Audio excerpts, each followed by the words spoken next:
Comment renforcer l'attractivité de notre droit français? On en parle tout de suite avec mon invité, Bruno Lasserre, président de la Fondation du droit continental. Bruno Lasserre, bonjour. Bonjour. Alors, un des enjeux de ce Grenelle du droit qui réunit toutes les professions juridiques, c'est de renforcer l'attractivité de notre droit français. La première question que j'ai envie de vous poser, c'est quels sont, selon vous, les atouts de notre droit pour rendre celui-ci plus attractif auprès des entreprises? Alors on parle d'attractivité du droit continental et du droit français depuis finalement assez peu de temps, depuis le début des années 2000. Mais on est tous conscients que nous avons des atouts dans cette concurrence de plus en plus forte entre système de droit continental et système de common law. C'est d'abord l'accessibilité. C'est un droit qui est codifié, qui est clair, qui est facilement accessible par les entreprises, les citoyens, les juridictions. Deuxièmement, c'est un droit qui, comment vous expliquer, qui est équilibré. Il fait l'équilibre avec les préoccupations d'intérêt général et c'est aussi un droit incitatif qui protège un certain nombre de valeurs auxquelles nous tenons, mais aussi incite au développement économique, incite à la prise de risque et c'est aujourd'hui un élément que réclament les entreprises, avoir un droit qui ne freine pas l'investissement, mais au contraire, peut être l'occasion d'attirer les talents, l'investissement et les échanges internationaux. Alors on voit les atouts de notre droit. On va se projeter un peu avec vous sur la fondation du droit continental. Comment vous travaillez au quotidien pour rendre notre droit plus attractif et pour faire la promotion de ce droit continental face à la common law? D'abord, il faut que notre droit soit à la fois mieux connu, mais aussi puisse être choisi par un certain nombre de praticiens, d'entreprises, etc.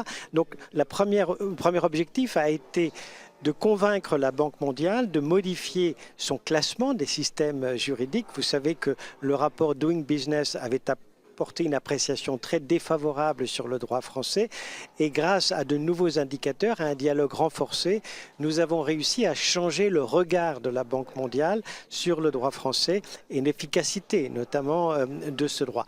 La deuxième chose, c'est de former.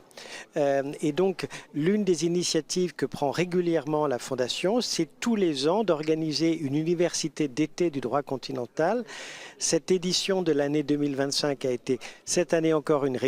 Plus d'une centaine d'étudiants étrangers ou de jeunes praticiens du droit venus de plus de 35 pays différents qui pendant plusieurs semaines vont suivre des formations de haut niveau, des cours, des séminaires spécialisés et rentrer chez eux, ils vont devenir à la fois les ambassadeurs de notre droit, mais peut-être aussi de futurs enseignants, de futurs praticiens qui vont montrer de manière concrète que notre droit est aussi un atout. Donc ça, c'est important de sensibiliser, d'essayer d'évangéliser sur le droit continental? Ah oui, oui, c'est une conquête de tous les jours parce que nous avons face à nous un tas d'institutions, de pays qui consacrent des moyens considérables à répandre l'idée que la common law est la seule alternative possible, notamment pour les pays qui veulent se doter de nouveaux systèmes juridiques, de nouvelles régulations, qui veulent réformer leurs droits.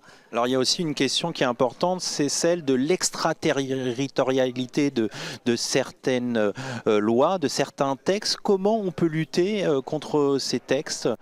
D'abord, en sensibilisant les directeurs juridiques qui signent les contrats sur la question du droit applicable. Trop souvent, on a le sentiment qu'on ne passe pas suffisamment de temps pour expertiser ces clauses qui attribuent les litiges à telle juridiction ou les soumettent à tel ou tel droit. Et donc convaincre que le droit continental peut être en cas de contentieux, en cas de litige, un droit efficace, un droit prévisible, un droit protecteur est aussi un élément très important parce que le choix du droit applicable est une variable extrêmement importante d'influence du droit français. Au-delà de l'attractivité, il y a aussi la question de la souveraineté. Vous avez parlé de coordination européenne pour l'attractivité. Est-ce que c'est important aussi d'avoir cette même coordination pour la souveraineté juridique? Bien sûr, parce que le droit est aussi un enjeu de souveraineté. Et avant de songer à l'international, il faut veiller à ce que l'Europe donne toutes ses chances aussi au droit continental.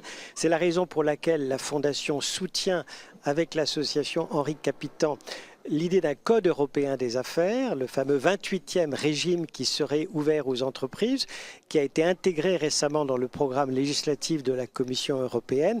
Mais nous nous battons pour que cette option ouverte aux entreprises soit ouverte à toutes les entreprises, quelle que soit leur taille ou leur vocation, et que les États soient obligés d'ouvrir à toutes les entreprises qui souhaitent mobiliser cette option la possibilité de le faire.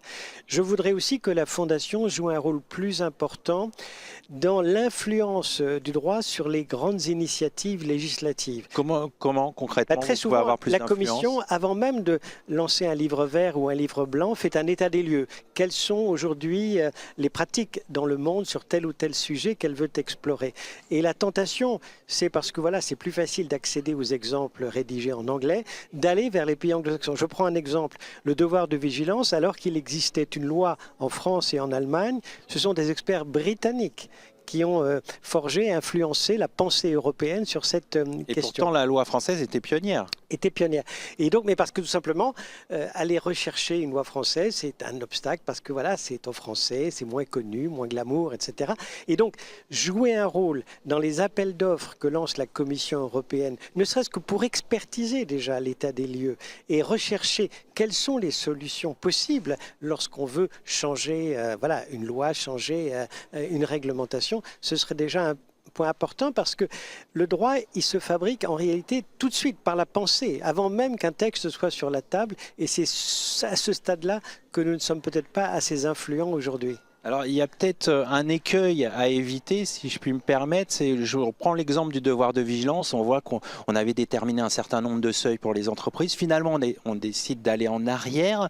Est-ce que ça ne joue pas en défaveur de notre droit continental? Mais là, je ne parle pas du fond du droit. Je parle tout simplement de l'état des lieux lorsque on fait le point sur une question, qu'on puisse mettre en valeur aussi bien les exemples de common law que les exemples de droit continental. Après, il y a une discussion politique sur le contenu du texte que l'on veut adopter, avec forcément des compromis, etc. Mais ne serait-ce que connaître les expériences déjà mises en place en droit continental serait un gros progrès. Pour finir, qu'est-ce qu'on peut souhaiter de ce Grenelle du droit? Il